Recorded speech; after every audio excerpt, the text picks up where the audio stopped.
Magandang hapon po. And welcome po sa ating FB Live tuwing 4 PM ng hapon. At muli, tayo po ay may pag-aaralan po. Kamusta na po tayong lahat?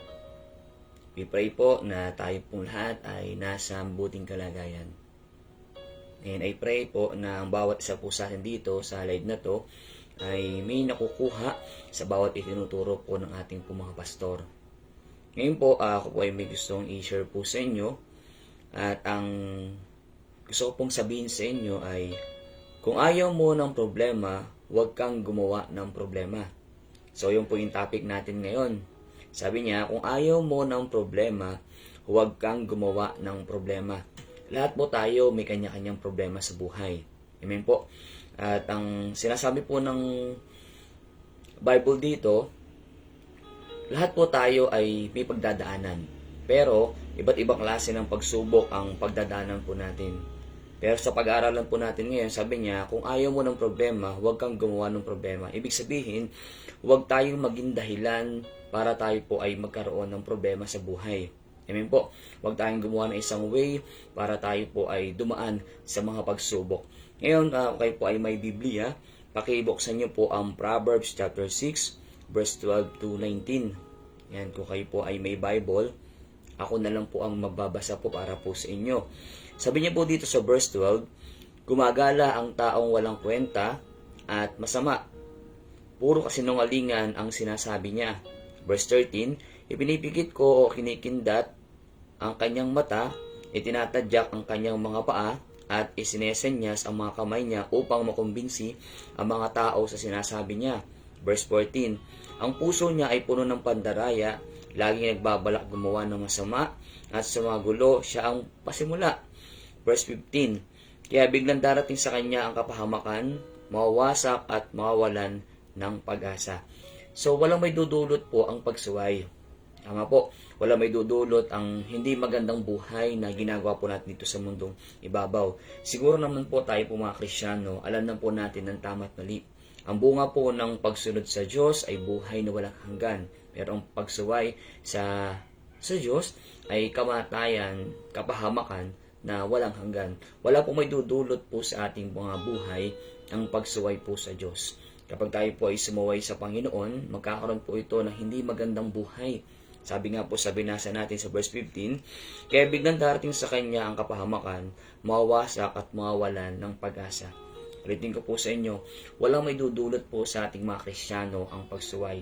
Siguro po lahat po tayo ay dumaan na sa problema dahil sa sumuway po tayo sa Diyos. Tama po, lahat po tayo ay dumaan sa matinding mga pagsubok noong mga panahon na tayo po ay umiwas sa kalooban ng Diyos. Ibig sabihin, hindi po tayo humakbang, hindi tayo lumapit, o hindi tayo gumawa ng paraan para mas makilala pa natin ang Diyos. At alam niyo po, ayaw ng Diyos ng tao ay mapahamak. Pero minsan sa atin, may mga tao na mismo ang tao na ang nagkakaroon ng problema kung bakit siya napapahamak. Aminin po natin, ang Diyos po ay hindi nagkukulang. Tama po. Ang Diyos kailanman hindi siya nagkukulang ng paalala, hindi siya nagkukulang ng pag-ibig, ng pag-asa sa buhay natin. Pero mismo ang tao ang nagiging dahilan sa paggawa niya sa mundong ito kung bakit siya napapahamak. Alam niyo po, sabi sa Jeremiah 29 verse 11, magandang plano ng Diyos, maganda ang pangarap ng Diyos sa tao. Pero ang tao po ay lumalayo mismo sa Diyos kung bakit sila ay napapahamak. At sa atin po, walang pangarap ang Diyos na masama sa atin. Maring ang kaaway, marami siyang pangarap, marami siyang plano para sirain ang buhay natin. Siya lamang po ang gumagawa ng paraan para masira ang buhay ng tao. Kaya nga, maging matalino po tayo sa pagpili ng desisyon, maging matalino po tayo sa mga sinasabi, sa ginagawa po natin. At darating yung time, lahat ng ginawa mo sa mundong ito, lahat po yan ay aanihin mo.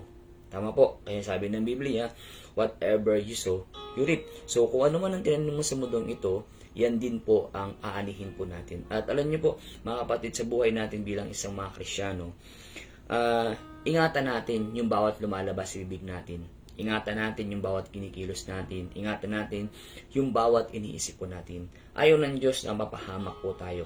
Ayaw ng Diyos na masira ang buhay natin. Kaya nga, gumawa tayo ng isang bagay na kung saan gaganda at lalawig ang buhay po natin. Unang-una, kailangan matuto tayong sumunod at pagharian tayo ng Diyos. Amen po. Kasi sa pagsunod sa Panginoon, sabi niya, magdudulot to ng buhay na walang hanggan.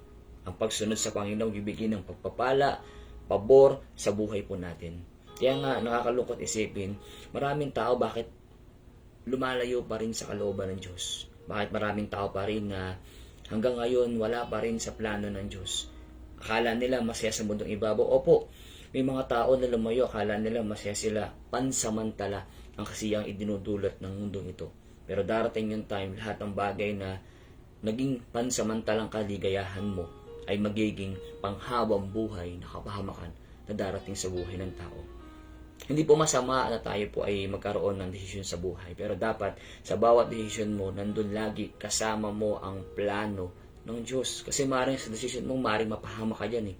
Maaaring sa mga ginagawa mo sa buhay, akala mo tama to, pero hindi mo alam, ito pala yung magiging cause para ikaw ay mapahama. Kaya nga sabi dito sa title natin, kung ayaw mo ng problema, huwag kang gumawa ng problema.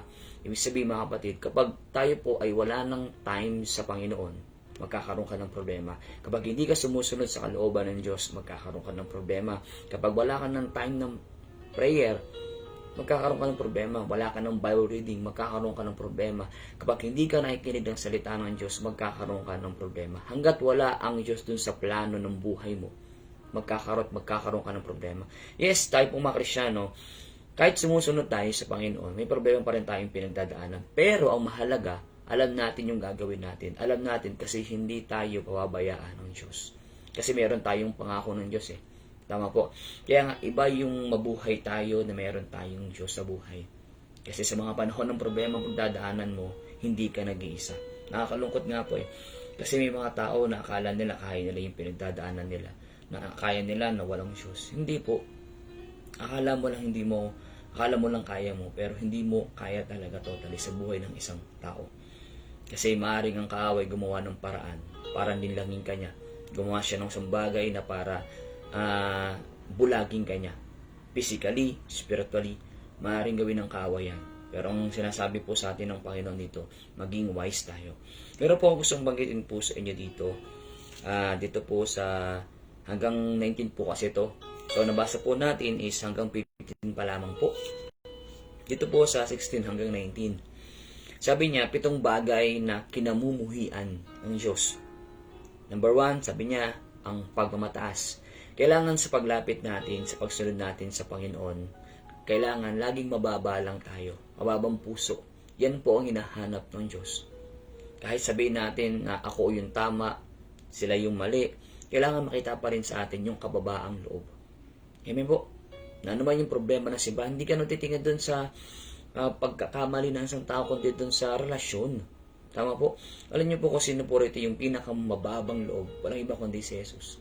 Kasi noong mga panahon na nilalati ko siya, pinapako sa krus, hindi siya nagreklamo. Alam niya sarili niya wala siyang kasalanan. At ang prayer niya doon sa mga tao, bago siya lagutan ng hininga, Panginoon, patawarin mo sila.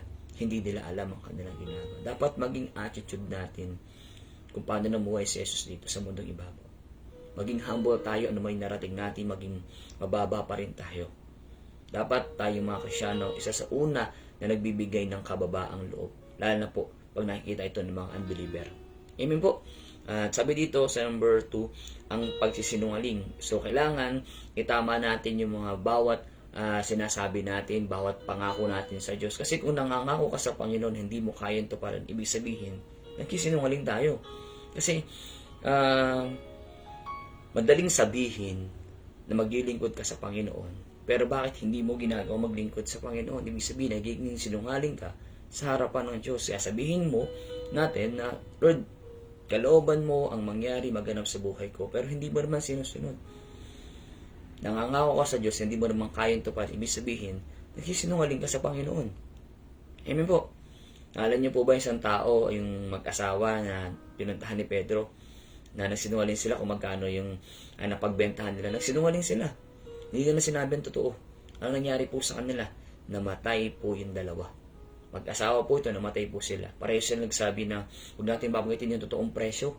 Namatay po sila pareho. Kaya hindi naman po pag nagsinungaling tayo sa Diyos, mamatay po agad tayo. Mabuti na nga lang po, mahaba ang biyaya ng Panginoon sa buhay natin eh. Kaya alam niyo po, sabi dito, ang pagsisinungaling. Kung magsasabi ka sa Panginoon, kung gagawin mo to, gawin mo to. Amen po. Yan, sabi dito sa number 3 pa, ang pagpatay sa tao. Hindi naman talaga literal, napapatay ka ng tao. Ano po? Kundi minsan sa buhay natin, ingatan natin yung bawat lumalabas sa bibig natin. Kasi maaaring sa sinasabi mo sa isang tao, sa Krisyano, sa mga kamanggagawa o sa unbeliever, nakasal ka na hanggang sa makapatay ka dun sa salitang binibitawan mo. Kaya ingat po tayo, dapat ang lumalabas dyan, mga magagandang bagay lang. O lahat po tayo, tao lang din po, na nagkakamali tayo. Pero nga, tinuturuan tayo ng Diyos kung paano natin gamitin yung mga labi po natin. Amen po. Kaya ingatan natin yung mga lumalabas sa bibig natin, lalo na kapag yung tao po ay pwede mo masaktan dahil sa mga sinasabi mo. Amen? Yan sabi niya pa dito, ang pagplano sa mga ang pagplano ng masama, ang pagmamadaling gumawa ng masama. Ayan, sabi parang pahilan din po ito eh. Ang pagpatay, yung pagplano mo na pagmamadaling gumawa ng masama. Mga kapatid, tayo po ay nilikha ng Diyos. Tayo po ay anak ng Panginoon. So, kailangan ang ginagawa po natin ay hindi na masamang bagay, kundi mabuting bagay. Bilang isang Kristyano, makita sa atin as a model Christian tayo sa family natin, sa church, sa mga unbeliever, makita sa atin po yung katulad ni Kristo. Kapag paano namuhay si Kristo sa mundong ibabaw, katulad din tayo na maging mabuhay tayo ng katulad po ni Kristo. Kasi sabi nga ng Biblia maging karapat dapat ka sa paningin ng Diyos, paningin ng tao. Kailangan maging model ka sa ibang tao. Ayan po, maging huwaran ka ng mga taong sumasampalataya sa pananalita, ugali, pag-ibig at kabanalan. Amen po, kasi alam niyo po, masarap sa pakiramdam na makita ka ng mga tao na, oy, nakakatuwa naman yung pagsunod ni brother, na ganito, ganyan. Kasi nakikita nila kung paano ka naglilingkod sa Panginoon. At nakikita nila kung paano sila mababless habang ikaw ay naglilingkod. Amen po. At sabi niya pa dito po, ang pagkauto ng kasinungalingan at ang pag-aaway ng kanyang mga kapwa. So, kailangan, sabi nga, nung kasinungalingan, so bawal sa atin yon, huwag ka rin magpatotoo dun sa kasinungalingan kasi hindi po maganda kami tutulad po sa atin ito. Ang nagiging cause po nito, nagiging kakampi mo ang kaaway kapag pinapatotoo mo yung katotohanan, yung kasinungalingan ng ibang tao. Kaya sabi pa niya rito, at ang pag-aaway-away sa kanyang mga kapwa. Mga kapatid, tayo po bilang mga Kristyano, hindi po tayo binuo ng Diyos para tayo po ay mag-away-away. Hindi tayo binuo ng Diyos para magkaroon tayo ng silipan, pagkakamali ng isa't isa. Hindi po. Tayo po ay pinagsama-sama ng Diyos dito po sa Rema, sa gawain ng Panginoon, para magmahalan. So magkaroon tayo naman na sa akin sa isa't isa kasi ayaw ng Diyos na tayo po ay magkaroon ng alitan. Yes, dumarating yung time sa buhay ng mga Kristyano na tayo po ay nagkakaroon ng hindi magandang komunikasyon, nagkakaroon po tayo ng hindi magandang relasyon, pero sabi nga po ng Biblia, kailangan anuman yung mangyari, dapat mas patimbang pa rin yung pagmamahal ng isa't isa. Amen po, kaya sabi ng Biblia, kaya tayo nabuo bilang isang mga kakapatid sa Panginoon, ay dahilan dun sa love ng Diyos. Amen po. Hindi ka papayag na dapat kung mayroon man nagkaroon ng tampo, galit, sama ng loob man, dapat hindi manatili yung galit na yun kundi mas manatili sa atin yung pag-ibig. Kasi alam niyo po, dapat ang unang magagalit sa atin dito ay ang Diyos. Bakit? Kasi siya mismo yung ginawa ng hindi maganda, pero ang ipinalit niya sa mga tao ay yung love. Amen po. Pag ginawa ka nga, sabi nga ng Biblia, pag ginawa ka na masama, gawa mo na mabuti. Kapag sinaktan ka, pagpalain mo, i-bless mo, ipalit mo yung mga bagay na kabutihan sa isang tao. Amen po. Alam niyo, masakit po para po sa atin yung ganong sitwasyon na pwede natin pagdaanan. Kristyano po tayo So, kailangan ipakita natin na kahit ano man yung mangyari, magmamahal ako. Amen po. At hindi ako gagawa ng isang bagay na maaaring ipahamak ko, ipahamak ng ibang tao. Kung gagawin ko to para sa Panginoon. Kung kilala niyo po sa Bible na character po si Jonas, dahilan po dun sa ginawa niyang pagsuway sa Diyos. Alam niya ang kalooban ng Panginoon, pero dahilan sa pagsuway, pagtakas niya, pag-alis sa kalooban ng Diyos, siya po ay napahamak. Maraming tao pa ang nadamay dahil sa pagsuway niya sa Panginoon. Pero dumating yung time na nandun na siya sa dambuhalang isda, sa tiyan ng isda, nasisishay. At alam niyo po, dahil nandun sa biyaya ng Panginoon, nakaligtas siya. At siya po ay naglingkod ng lingkod sa Panginoon. Huwag natin hintayin mga kapatid na mapahamak pa tayo bago tayo maglingkod sa Diyos. Ulitin ko po sa inyo, kapag wala ka sa kalooban ng Diyos, tiyak ang kapahamakan na darating sa iyo. Anong kalooban ng Diyos? Kalooban ng Diyos, magkaroon ka ng time to church, magsimba tayo, magkaroon tayo ng panalangin para sa Kanya, magkaroon tayo ng fellowship sa Panginoon. Hindi pwede na mahal mo ang Diyos pero wala kang ginagawa. Amen po. Kaya nga sabi dito, kung ayaw mo ng problema, huwag kang gumawa ng problema. Kapag wala ka sa kalooban ng Diyos, tiyak, mapapahamak ka at magkakaroon ka ng punong-puno ng problema sa buhay mo. Sino po nakakalala po yung alibugang anak sa Biblia? Kinuha niyang ari-arian niya. Siya ang gumawa mismo ng ikakapahamak niya. Kinuha niya lahat ng ari-arian niya. Pinagbenta. Anong ginawa? Nilustay lahat ng pera niya. Dumating yung time na wala siya ng pera. Dumating yung time na wala na siya ng pagkain. Anong ginawa niya? Bumalik sa tatay niya. Kaya nga sa atin po, nung time na bumalik siya, hindi naman siya pinagalitan eh. Sinalubong pa nga siya, niyakap at sinagkan. Pinalitan ng bagong kasuotan. Kasi mas masaya ang tatay niya na bumalik siya. Malungkot ang tatay niya na kapag nakikita niya yung anak niya nahirapan na mapahamak. Mga kapatid, alam niyo po, isa sa maging concern natin, maging katulad tayo ng Diyos. Na kapag nawala yung isang kasama natin sa church, hindi tayo masisihan eh. Sabihin natin, isa siya sa matigas ang ulo, hindi dapat tayo masihan pa eh. Kundi isa tayo sa magbibigay sa kanya ng time na ipanalangin natin sila. I mean po, ganun, katulad nung sa alibog anak, hindi siya nagalit eh. Kumbaga, sinalubong niya yung anak niya, niyakap pinagkan. At pinarating sa kanya na kahit ganun yung ginawa niya, mahal na mahal niya pa rin yung anak niya. Sana ganun din po tayo. Nawa ganun tayo sa mga kapatid natin.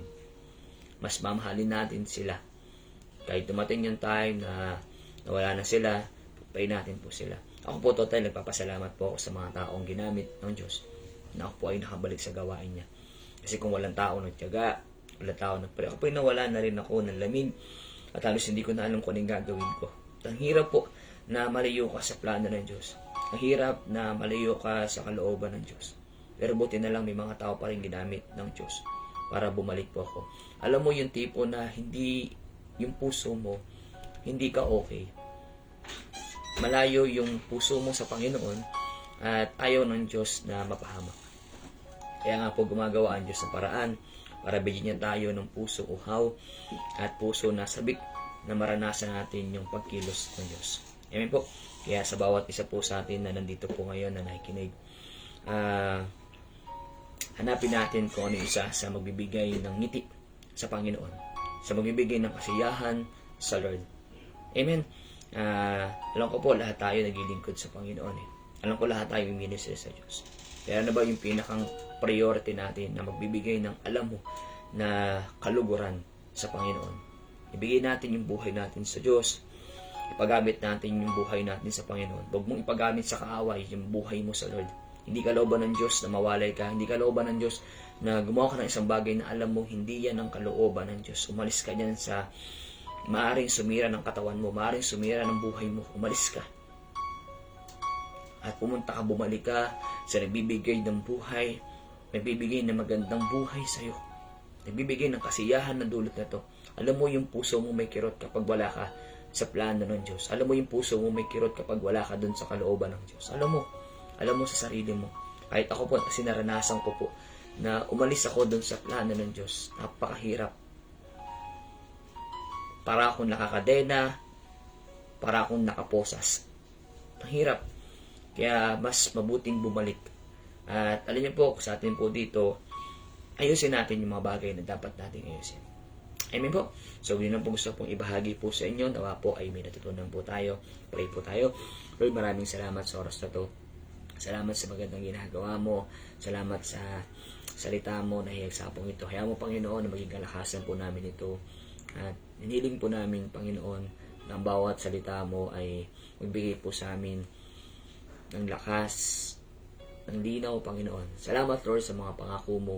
Salamat sa mga salita mo. Pagpalayo mo sa puso amin, hindi namin, maturo mo pa kami, i-correct mo pa kami, at para mas lalo pa kaming lumalim sa pananampalataya namin. Salamat, Panginoon. Ingatan mo ba sa puso amin. Salamat, Lord, sa pangalan ni Jesus. Amen. So yun po, marami pong salamat sa inyong pong pakikinig, sa mga nagstay sa live na to. Ingat po kayo palagi, at God bless po sa inyong lahat.